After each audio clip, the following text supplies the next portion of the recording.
Hi everyone, welcome to digital GK classes. तो आपको पता है कि हिंदी में 15 नंबर का आपका पैसेज आएगा और जो कि फ्री के नंबर होते हैं, आप सब जानते हो। आपको बस मैं कुछ ट्रिक्स बताऊंगी, ऑफलाइन तरीके से हम सॉल्व करेंगे, क्योंकि अब आपका पेपर ऑनलाइन नहीं होना है तो ये और भी आसान हो गया है। अब आपकी गारंटी और ज़्यादा बढ़ जाएगी कि पेपर का ये जो पैसेज है ना, एक एक क्वेश्चन आप सही करके आएंगे। बस वीडियो को ध्यान से देखना लास्ट तक, और अगर आपको लगे कि जी हाँ थोड़ा बहुत भी कॉन्ट्रीब्यूशन हुआ है तभी जाकर लाइक कीजिएगा, और पहली बार आए तो चैनल को सब्सक्राइब कर लें ताकि आपको ऐसी क्लासेस मिलती रहें।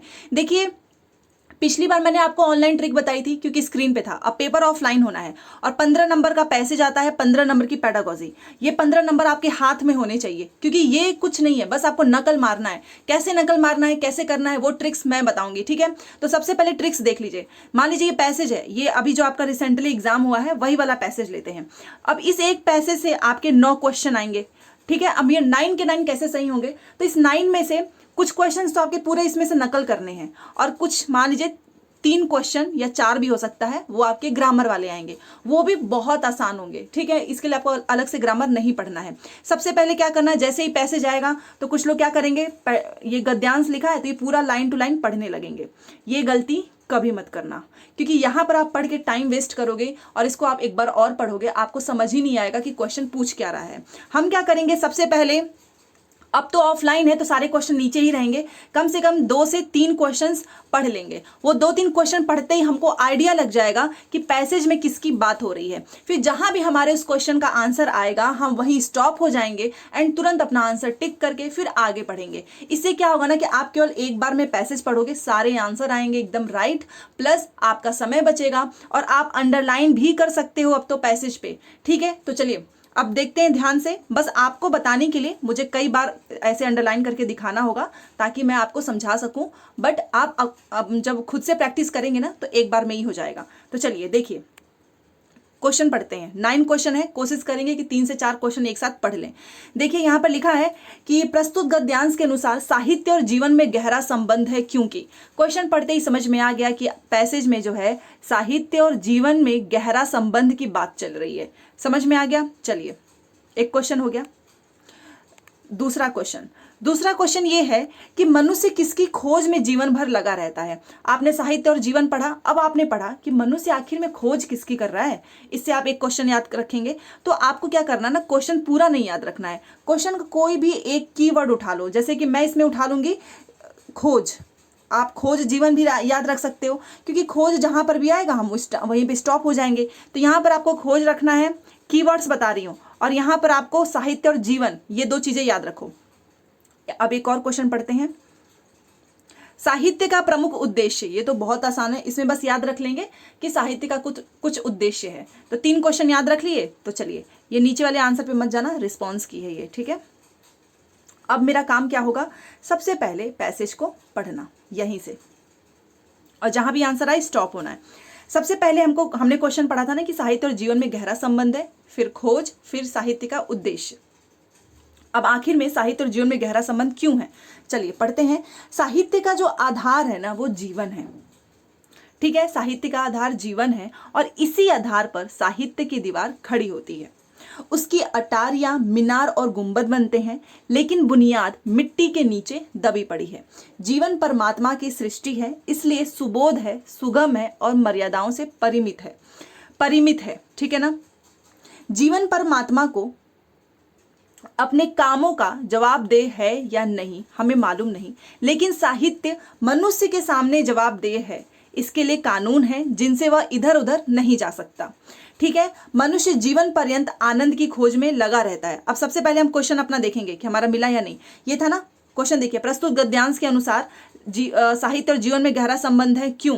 क्योंकि जीवन का मुख्य आधार प्रसन्नता है जो साहित्य देता है। साहित्य जीवन की दृष्टि है, साहित्य का आधार जीवन है, साहित्य जीवन को दृढ़ता देता है। सबसे पहला ही लाइन था, इसलिए मैं स्टॉप हो गई, क्योंकि साहित्य का आधार जीवन है, यही हमारा राइट होगा, ठीक है। बाकी एक और ट्रिक है, जब भी आपको लगे कि इन चारों ऑप्शंस में तो कहीं पर भी पैसेज में बात ही नहीं किया गया है तो आप एलिमिनेट करो। तो साहित्य का आधार जीवन है। प्रस्तुत गद्यांश के अनुसार साहित्य और जीवन में गहरा संबंध इसलिए है क्योंकि साहित्य का आधार जीवन है। आपका एक क्वेश्चन राइट हो गया। अब आगे बढ़िए। अब एक क्वेश्चन मिल गया। अब क्या था कि मनुष्य किसकी खोज में जीवन भर लगा रहता है, ये आपको बताना है। तो चलो, कहां तक पढ़ लिए थे, यहाँ तक हमने पढ़ लिया था ना कि जीवन परमात्मा को अपने कामों का जवाबदेह है या नहीं हमें मालूम नहीं, लेकिन साहित्य मनुष्य के सामने जवाबदेह है। इसके लिए कानून हैं जिनसे वह इधर उधर नहीं जा सकता। मनुष्य क्या करता है, जीवन पर्यंत आनंद की खोज में लगा रहता है। आपने देखा, बस एक बार हम नीचे जैसे जैसे आ रहे हैं हमारा आंसर मिलते जा रहा है, किसकी खोज में लगा रहता है, तो आनंद की खोज में। ठीक है, तुरंत आंसर आपका सामने। मनुष्य किसकी खोज में जीवन भर लगा रहता है, आनंद की। ये तो आपके सामने ही सब कुछ दिखा रही हूँ। ठीक है, देखा आपने कितने अच्छे से हमारा आंसर भी आ रहा है और हमको बार बार मेहनत नहीं करनी पड़ रही है, तो दूसरा सही हो जाएगा। चलिए अब अगला क्वेश्चन भी हमने पढ़ा था ना, साहित्य का प्रमुख उद्देश्य क्या है। चलो साहित्य का उद्देश्य हमें जानना है, तो आपने यहाँ पर देख, कहाँ तक हम पढ़े थे, यहाँ तक। किसी को यह रत्न द्रव्य में मिलता है, किसी को भरे पूरे परिवार में, किसी को लंबे चौड़े भवन में, किसी को ऐश्वर्य में, लेकिन साहित्य का जो आनंद है वो इस आनंद से ऊंचा है। जो भी ये आनंद है ना, इन सभी आनंद से ऊंचा है। उसका आधार क्या है, सुंदर और सत्य है। साहित्य का वास्तव में सच्चा आनंद सुंदर और सत्य से मिलता है। उसी आनंद को दर्शाना, वही आनंद उत्पन्न करना साहित्य का उद्देश्य है। साहित्य का उद्देश्य आपको पता चला। देखिए साहित्य का उद्देश्य क्या है, ऐश्वर्य, सृष्टि, जीवन जी नहीं, वो जो आनंद दर्शाना है ना, वही आनंद उत्पन्न करना साहित्य का उद्देश्य है। So option number 4 is right. ये भी आसान था, तुरंत आंसर आपके सामने है। देखा 3 क्वेश्चन एक साथ पढ़े, अब सारे हो जाएंगे। अब तुरंत क्वेश्चन पढ़ो, क्योंकि इतना क्वेश्चन सॉल्व करते करते आपने पढ़ लिया है। वास्तव में सच्चा आनंद मिलता है किससे, वास्तव में सच्चा आनंद अभी तो पढ़े कि सुंदर और सत्य से मिलता है। Option number 3 is right. मैं बार बार पैसेज नहीं पढ़ रही हूँ, आपके सामने मैं ये सारी चीजें दिखा रही हूँ, प्रैक्टिकल है ये। ठीक है, तो वास्तव में सच्चा आनंद इज राइट, ये वाला सुंदर व सत्य से। तुरंत आ गया आंसर। बस आप सब लाइक शेयर करते जाइएगा अगर आपको लगे कि जी हाँ आपको समझ में आ रहा है। साहित्य के आनंद का आधार है, अभी तो हमने पढ़ा कि साहित्य के आनंद का आधार क्या है, सुंदर और सत्य है। सुंदर और सत्य को पाना है और कुछ नहीं है। इस पैसेज में यही तो है, जीवन, ईश्वर, परमात्मा, ये तीनों नहीं होगा। So option number 1 will be right. ठीक है, चलिए अगला क्वेश्चन 126। अब परिमिति का अर्थ क्या होता है। आपने यहां ऊपर पर ये देखिए परिमिति है ना, ये रहा। देखिए ये वो वाला परिमिति नहीं है जो चारों तरफ से हम देखते हैं ना, चारों तरफ से घिरा हुआ, ये वो वाला नहीं है। देखिए यहाँ पर लिखा है कि लेकिन बुनियाद मिट्टी के नीचे दबी पड़ी है। वैसे इसके लिए पैसेज पढ़ने की जरूरत नहीं है, अर्थ समझ में आ जाता है, फिर भी मैं दिखा रही हूँ कहाँ से पूछा है। जीवन जो है वो हमारी परमात्मा की सृष्टि है, इसीलिए ये क्या है, सुबोध है, सुगम है और मर्यादाओं से परिमित है। ठीक है, जीवन परमात्मा को अपने कामों का जवाब दे है या नहीं हमें मालूम नहीं। तो सिंपल सा क्वेश्चन, ये कौन सा क्वेश्चन नंबर है 126। बताइए परिमिति का अर्थ क्या होगा। बहुत आसान है। परिमिति का अर्थ देखो दबा हुआ नहीं है, ना ही फंसा हुआ, ना ही विस्तृत, ये एक सीमित है। So option number 1 is right. Passage को पढ़ के इसका अर्थ निकालना है, ठीक है।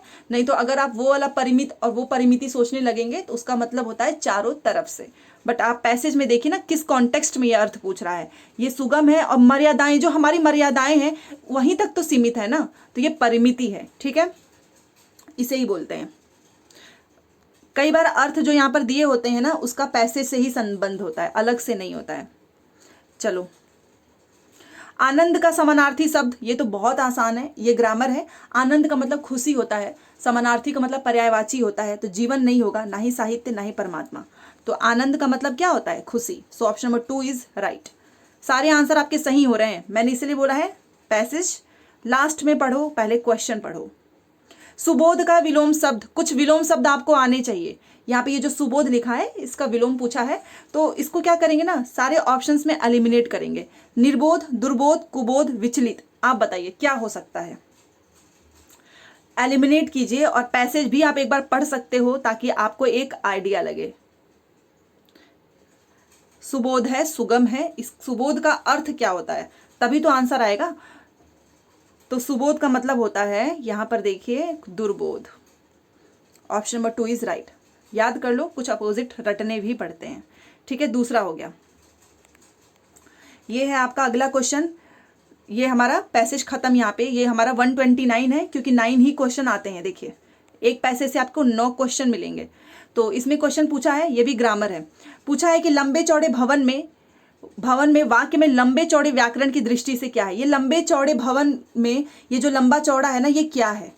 तो आप मुझे बताइए इस भवन की विशेषता क्या है। ये जो भवन है इसकी विशेषता क्या है कि ये लंबा है और चौड़ा है। तो जो भी इसकी विशेषता बताए वो विशेषण ही तो होता है ना। ये लंबा चौड़ा किसकी विशेषता बता रहे हैं, इस भवन की विशेषता बता रहे हैं, तो ये हमारा विशेषण है। ठीक है, so option number 4 will be right. जब भी ऐसा सेंटेंस पूछे तो उसको तोड़ के देखो कि ये विशेषता किसकी बता रहा है, भवन की। तो ये क्रिया विशेषण नहीं है। क्रिया विशेषण का मतलब जो क्रिया की विशेषता बताए। संज्ञा नहीं है, क्योंकि संज्ञा में आपको पता है नाम, व्यक्ति, वस्तु, स्थान होते हैं। क्रिया में एक्टिविटी होती है, यहाँ पे कोई एक्टिविटी नहीं हो रही है। तो ये हो गया आपका ऑप्शन नंबर 4। तो ये आपका एक पैसे से हमने पूरे के पूरे 9 क्वेश्चन सॉल्व कर लिए। और एक आपका ऐसा पोयम आता है, हम इसकी ट्रिक्स अगली वीडियो में देखेंगे। ठीक है, तो आई होप आपको थोड़ी भी हेल्प मिली होगी। और ऐसे ही आपको ऑफलाइन तरीके से पैसेज को सॉल्व करना है। यहाँ पर जो भी आपको क्वेश्चन का आंसर जहाँ पर भी मिले तुरंत वहाँ पे अंडरलाइन कर दो। इससे आपको एक आंसर तुरंत दिखने लगेगा। जैसे मिले तुरंत अंडरलाइन कर दो। ठीक है, ऐसे ऐसे तो आपका गलत कभी नहीं होगा। और एक साथ आप 2 से 3 क्वेश्चन पढ़ के ही पैसेज को पढ़िए। ठीक है, तो चलिए मिलते हैं नेक्स्ट क्लास में। Thanks for watching.